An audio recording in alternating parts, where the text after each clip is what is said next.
First of all video को शुरू करते हुए I would like to wish every student जो कि ये वीडियो देख रहा है a very very best of luck from the behalf of the summer law team कि आप लोगों का जो ये आईआईटी खड़गपुर का पेपर आप कल देने जा रहे हो वो काफी ज्यादा अच्छा जाए। और आई होप कि आप अपने माँ बाप का अपना नाम जो है रोशन करो। और इसी चीज को देखते हुए ये वीडियो मैं आपके लिए जो लाया हूँ यहाँ पे मैं आपसे डिस्कस करना चाहता हूँ थोड़े से लास्ट मिनट बातें, थोड़े से टिप्स, थोड़ी सी ऐसी चीजें जो कि आपको ध्यान रखनी है before going into the examination hall. अब देखिए, एग्जामिनेशन के अंदर अगर आप अभी ये वीडियो देख रहे हो तो मोस्ट प्रॉब्ली 24 घंटे से भी कम का टाइम रह गया, 12-13 घंटे या होता 15 घंटे। जब भी आप वीडियो देख रहे हो, now is not the time to panic. Panic मत करो बिकॉज आपने जो तैयारी करनी थी, जो अपना एफर्ट डालना था, वो आपने पिछले 1 महीने में, 2 महीने में या 3 महीने में जितने आप तैयारी कर रहे थे आपने वो डाला। आप अपने आप को जानते हो कि मैंने कितनी प्रिपरेशन करी है और आपका भगवान जानता है कि आपने कितनी प्रिपरेशन करी है। और आपको अपने ऊपर और अपने भगवान के ऊपर इस टाइम पे भरोसा होना चाहिए कि आप जब कल एग्जामिनेशन देने जाओगे then you will give your best. Does not matter 2 महीने, 1 महीने, कितने महीने प्रिपरेशन करी, जो प्रिपरेशन करी है उसके ऊपर पूरा कॉन्फिडेंस रखना। बिकॉज एनी एग्जाम दैट आप देने जा रहे हो, the whole matter comes down to the last minute कि आपके दिमाग में जो भी आंसर आपको वहां पे मार्क करना है उसका सही स्मृति आ रही है कि नहीं। और वो जो रिकॉल मेमोरी होती है ना वो तभी आती है अच्छे से जब आप अपने ऊपर कॉन्फिडेंट होते हो। सेकेंड थिंग, मेक श्योर कि आप अभी जब रात में सोने जाओ तो आप टाइम से अलार्म लगा के 10 बजे, चाहे 9 बजे, चाहे जितने बजे अब आप सोते हो, 11 बजे, 12 बजे, आप प्लीज टाइम से सोना। ठीक है। और सोने के पहले मेक श्योर कि कुछ भी आप ऐसा उल्टा सीधा ना खाओ जिससे कि कल आपकी तबीयत खराब होने का जरा भी चांस हो। जस्ट मेक श्योर कि आप बस एक होलसम डाइट लो, आराम से सो जाओ। सोने के बाद आराम से कल सुबह उठो, थोड़ा सा अपना दिमाग क्लियर करते हुए हल्का फुल्का अगर रिविजन करने का मन हो तो कर लो। थोड़ा सा आराम से कहीं पे रिलैक्स करने के लिए, वो करने के लिए थोड़ा वॉक पे चले जाना, थोड़ा मेडिटेट कर लेना। और उसके बाद कोशिश ये करना कि जो एग्जामिनेशन हॉल है आपका, वहां पे आप कम से कम आधे घंटे से लेके 1 घंटा पहले पहुंचो, ताकि आपको इस बात की टेंशन ना हो कि यार मैं अभी घर से निकला और वहां पे एग्जामिनेशन हॉल पहुंचते पहुंचते कहीं मेरा एग्जामिनेशन छूट ना जाए या कुछ वैसा ना हो जाए। और खास करके वो स्टूडेंट जो कि अभी आउट ऑफ स्टेशन हैं, उनका एग्जामिनेशन सेंटर उनका आउट ऑफ स्टेशन है, वो लोग तो प्लीज मेक श्योर कि आप अगर अपने पेरेंट्स के साथ जा रहे हो, अकेले जा रहे हो, तो जो भी आपने अकोमोडेशन लिया है, जो भी आपने जो भी जिस तरीके से भी करा है, या फिर आप डायरेक्टली जा रहे हो, डायरेक्टली वो कर रहे हो, मेक श्योर कि जो भी शेड्यूल आपने फिक्स करा है वो 100% बुलेट प्रूफ हो। किसी भी कॉस्ट पे आपको एग्जामिनेशन हॉल में आधे घंटे पहले पहुंच जाना है, ताकि आप अपने माइंडसेट को थोड़ा सा रिलैक्स करके अपने ऊपर फोकस कर पाओ, धीरे धीरे करके अपने आप को उस जोन में लाओ कि हाँ यार मुझे ना अब एग्जाम देना है। अब जैसे अब समझ लो आपका मैंने ये बता दिया कि आप जो अपना एग्जामिनेशन देने जा रहे हो उसके पहले आपको क्या क्या करना है। Take a very good night sleep. दूसरा, एग्जामिनेशन हॉल में कम से कम आधे घंटे पहले पहुंचने की कोशिश करो। अगर पहुंच जा रहे हो तो वेल एंड गुड। और फिर थोड़ा सा वहां पे खड़े होकर रिलैक्स करो और अपना जोन में आने की धीरे धीरे कोशिश करो कि एग्जामिनेशन मैं देने जा रहा हूँ। अब जब एग्जामिनेशन देने जा रहे हो ना तो उसके पहले मेक श्योर कि आप फालतू की बकवास किसी से मत करो। बिकॉज देखो आपको वहां पे बहुत से ऐसे स्टूडेंट्स मिलेंगे जिसको कि कहते हैं ना फेकू टाइप के होते हैं, जो किताब लेके ऐसे बड़ी बड़ी खड़ी हो जाएंगे, पोथन्ना पढ़ेंगे, ये वाला सेक्शन, अरे वो वाला सेक्शन है, देखो ऐसे वो दिखावा करते हैं। वो कोशिश करेंगे आपका मोरल डाउन करने की, बट आपको उनको जीतने नहीं देना है। आप बस इतना जानो कि आपने तैयारी करी, आपने मेहनत करी, आप इस टाइम पे सिकंदर हो। आपसे महान इस दुनिया में अब इस एग्जाम के लिए कोई और पैदा नहीं हुआ है, and that is a fact. ठीक। इस बात को ध्यान में रखते हुए do not talk to this kind of student. खुद भी कोशिश करो कि भाई अपने में रहो। अगर पढ़ाई करने का नोट्स वोट्स अगर आप लाए हो वो करने का है, थोड़ा सा नजर मार लो, देख लो, एमसीक्यूज हो जो भी हो आपके पास देख लो, बट एग्जाम से 20 मिनट पहले उठा के सब रख देना और बस खाली दिमाग के साथ आराम से बैठना। और एक चीज और, जो स्टेशनरी होती है जैसे पेन हो गया, ठीक है, उसके बाद पानी हो गया, या आपका जो एडमिट कार्ड है, ये जितनी ये चीजें हैं, मेक श्योर कि वो आप कायदे से रख लेना। बिकॉज वहां पे लास्ट टाइम में ना ये दिक्कत ना हो। एडमिट कार्ड, आपका कोई भी एक आइडेंटिफिकेशन कार्ड जो सरकार के द्वारा इशूड होता है, आधार कार्ड या कुछ भी जिससे कि आपको वेरीफाई किया जाएगा, वो कुछ अपने फोटोग्राफ्स की अगर रिक्वायरमेंट है वो रख लो, एक पेन और एक पेंसिल। ठीक है, ये सब चीजें आपके पास होनी ही होनी चाहिए, मेक श्योर। और ये जो आपका आपका पेपर है ये आपका कंप्यूटर बेस्ड टेस्ट है। तो अगर हम लोग पेपर की बात करते हैं तो देखो जो बेस्ट पार्ट है ना इस पेपर के बारे में, this exam is a computer based test, CBT है। तो यहां पर आपका पहली बात तो नेगेटिव मार्किंग है नहीं, there is no negative marking. तो आपको जो 120 मिनट्स मिले हैं यहाँ पे, आपको यहाँ पे सारे क्वेश्चंस करने हैं। Every question has to be attempted, just make sure of that. ठीक है, every question has to be attempted. ये गलती मत करना कि जल्दी जल्दी में थे या क्या था कैसे था नहीं था, या पैनिक कर गए या कुछ हो गया कि आपने क्वेश्चंस छोड़ने की गलती कर दी। प्लीज एक भी क्वेश्चन छूटना नहीं चाहिए, because there is no negative marking. आप जाइए पेपर के अंदर, सबसे पहले 2-3 मिनट लेके ना ये देखना शुरू करिए कि जो क्वेश्चंस आए हैं वो क्वेश्चंस का लेवल क्या है, क्या वो मैच द फॉलोइंग है, क्या वो आपका असर्शन वाले हैं, कौन से है, किस सब्जेक्ट के हैं, कितना है, कैसे है।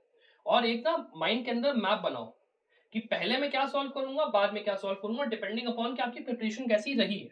ठीक है, और उसके हिसाब से कोशिश करो कि पहले आधे घंटे के अंदर, इन 30 मिनट्स, आपका जो 50% पेपर है ना वो आपका हो जाए, 50% पेपर आपका हो जाए। और ये जो 50% पेपर है, ये वो आपका पेपर है जो कि आपको 100% आता है कि हाँ भाई I am sure about it कि मुझे ये क्वेश्चंस ऐसे से पता है। उसके बाद जो आपका बचा हुआ 50% है या 60% है, जो भी है, आप उसके अंदर पे बैठोगे क्या करने, आप बैठोगे करने यहाँ पे जय माता दी। ठीक, आप जय माता दी करने बैठोगे, बिकॉज यहाँ पे शुरू होता है स्पेकुलेशन का दौर। ठीक है, और आपको उसके लिए कम से कम आराम से 1.5 घंटे चाहिए कि भाई देखो मैं अब बैठ के ना जो जो क्वेश्चन मुझे लग रहा है कि हाँ मुझे थोड़ा थोड़ा थोड़ा थोड़ा आता है, उसमें मैं दिमाग लगाऊंगा। ठीक है, कम से कम 1 घंटा बैठ के इस टाइप के जितने आपको 20-30-40 क्वेश्चन जो भी हैं, जो भी आपको लगता है कि मुझे आते हैं, उनको बैठ के उसमें आराम से दिमाग लगाओ, तुक्का बैठाओ, पेन से लिखो कि ये हो सकता है, अच्छा ये नहीं तो ये हो सकता है, ये नहीं तो ये हो सकता है। ठीक है, कुछ भी करो, बस तुक्का बैठा के उसको करके आओ, दैट इज वेरी इंपॉर्टेंट। और फिर जो लास्ट के बचे हुए आधे घंटे है ना, उसमें आपको वो क्वेश्चन अटेम्प्ट करने हैं जो कि आपको बिल्कुल नहीं आते। ठीक है, मतलब ऐसा करो अक्कड़ बक्कड़ बम्बे वो ऐसे करके, अगर मान लो लगाना पड़े वो भी लगाओ, बस लगा के आओ। ठीक है, दैट इज मोस्ट इंपॉर्टेंट कि पेपर आपको पूरा कंप्लीट करके आना। 120 मार्क्स का every question has to be attempted, and just make sure कि जो भी क्वेश्चन आप अटेम्प्ट कर रहे हो उसमें जो 100% आपका आता है वो आप सही से करो। उसको जो है लास्ट के 10 मिनट केवल इसी चीज के लिए रखो कि आपने एक एक जो आंसर लगाया ना वो सही लगाया, आपने आंसर्स को रिवाइज जरूर करना, दैट इज वेरी इंपॉर्टेंट। दूसरी बात, आपका जब वहां पे आप एग्जामिनेशन दे रहे हो ना, तो उसमें ऑप्शंस के अंदर एक हरे रंग का बॉक्स आता है, एक लाल रंग का बॉक्स आता है, एक नीले रंग का बॉक्स आता है। ये जो नीले रंग का बॉक्स होता है ना, जो कि दिखाता है कि हाँ भाई जो क्वेश्चन आपने अटेम्प्ट करा है वो हेल्ड फॉर रिव्यू है। तो वो जो हेल्ड ऑफ फॉर रिव्यू वाला पार्ट है ना, उस चीज को छोड़ना मत किसी भी हालत में। जितने भी आपके क्वेश्चन है सबके सब ग्रीन होने चाहिए, रेड नहीं होना चाहिए, ब्लू नहीं होना चाहिए, क्या होना चाहिए, ग्रीन होना चाहिए। You have to mark each and every answer, that is the game play here. ठीक है, और एक बार जब पेपर हो जाए, पेपर हो जाने के बाद अपना एग्जामिनेशन हॉल से बाहर निकलो और भूल जाओ कि हुआ क्या था। ठीक है, कैसा गया क्या गया, इसके बाद अभी समझ लो हजारों अपॉर्चुनिटीज पड़ी हैं, हजारों एग्जाम आने बाकी हैं, तो टेंशन मत लो, बस एग्जामिनेशन दो और बाहर आके टेंशन फ्री एकदम होके अपना सीयूटी एग्जाम की तैयारी कर रहे हो, एलएनपीजी की उसकी तैयारी में लग जाओ। जरा सोचो मत, बिकॉज देखो जो आईआईटी खड़गपुर है ना, यहाँ पे आपको रिजल्ट नहीं पता चलेगा कि मेरा मार्क्स इतना आया, क्या वो हुआ ये हुआ, नेगेटिव इसमें होती नहीं है।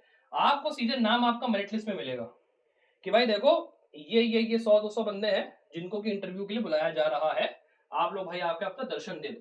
ठीक, अगर आप यहाँ पे बेसिकली समझ लो एग्जाम देने गए, एग्जामिनेशन हॉल से बाहर निकले, निकलने के बाद आप ऐसा भी कर सकते हो कि आप ना ये जो नंबर है मेरा 9555896908, आप इस पे चाहो तो मुझे मैसेज या कॉल भी कर सकते हो डिस्कस करने के लिए कि सर पेपर कैसा गया, आया कैसे।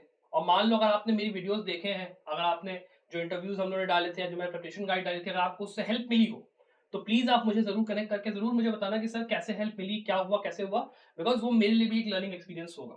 मैं भी थोड़ा सा आप लोगों के थ्रू ही सब सीखूंगा जानूंगा, बिकॉज ये जो पेपर है ये आपको ऑनलाइन अवेलेबल होता नहीं है। बिकॉज ऑफ दैट जरूरी होता है कि हम लोग को भी थोड़ा सा ये आइडिया रहे कि जो पेपर आया था वो कैसा था। That's why your feedback is very important. So please अगर आप एग्जामिनेशन देने जा रहे हो, एग्जामिनेशन देने के बाद आप आइए और मुझे जो ये नंबर है ना मेरा 9555 वाला, इस पे प्लीज मुझे मैसेज या कॉन्टैक्ट करिए कि सर मैं पेपर देने गया, मेरा पेपर ऐसा गया। मैं भी फिर आपसे कनेक्ट करके थोड़ा सा आपको गाइड कर पाऊंगा कि इसके बाद अगर कोई एग्जाम है, ये मान लो इंटरव्यू में आपका चांस है, तो कैसे आप उस चीज को कर सकते हो, है ना, regardless of what ever happens. ठीक है, कॉल करो ना करो, अगर आप संभव लॉ से एसोसिएटेड हो, अगर आपने हमारे वीडियोस को देखा, अगर आप कहीं भी अप्रिशिएट करते हो, कुछ भी करते हो, ठीक है, और आपको इसके आगे भी हेल्प चाहिए कि मान लो आपका इंटरव्यू में नाम आ गया, now you want help in the interview part selection में चाहिए, हम लोग आपकी पूरी मदद करेंगे। जस्ट कम टू अस, हमें बताइए कि सर मेरा इंटरव्यू के लिए शॉर्टलिस्ट नाम हुआ है और मैं अपनी तरफ से पूरी कोशिश करूंगा कि मैं आपकी जो भी हेल्प कर सकता हूं in the preparation of the interview मैं अपनी साइड से करूंगा। आप बस जाओ, पेपर दे के आओ और बाकी इंटरव्यू का जो भी टेंशन है, अगर आप शॉर्टलिस्ट हुए हो तो वो भाई मुझ पे छोड़ दो। उसके लिए मैं कोई कॉस्ट लूंगा ना मैं कुछ लूंगा, सब कुछ आप लोगों के लिए है। ठीक है, मैं यहाँ पे खड़ा हूँ, इट इज बिकॉज ऑफ आप लोगों का सपोर्ट और आप लोगों का प्यार कि मैं यहाँ पे खड़ा हूँ, मैं आप लोगों को यहाँ पे गाइड करने के लिए आपने मुझे एबल बनाया। So it is my responsibility कि मैं आप लोगों को यहाँ पे हेल्प करूँ और मैं उसमें वो ना करूँ। तो सिंपल एज दैट, आप जाइए, एग्जाम अपना आराम से दीजिए। ठीक है, I wish you the very very best of luck for this particular examination.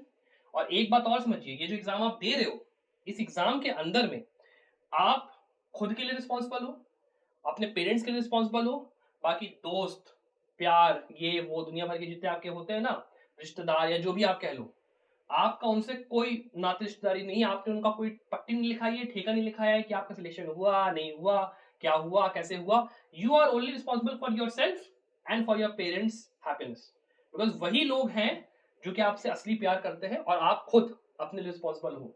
तो केवल उनकी और अपनी बारे में सोचना, बाकी दुनिया क्या कहती है डज नॉट मैटर।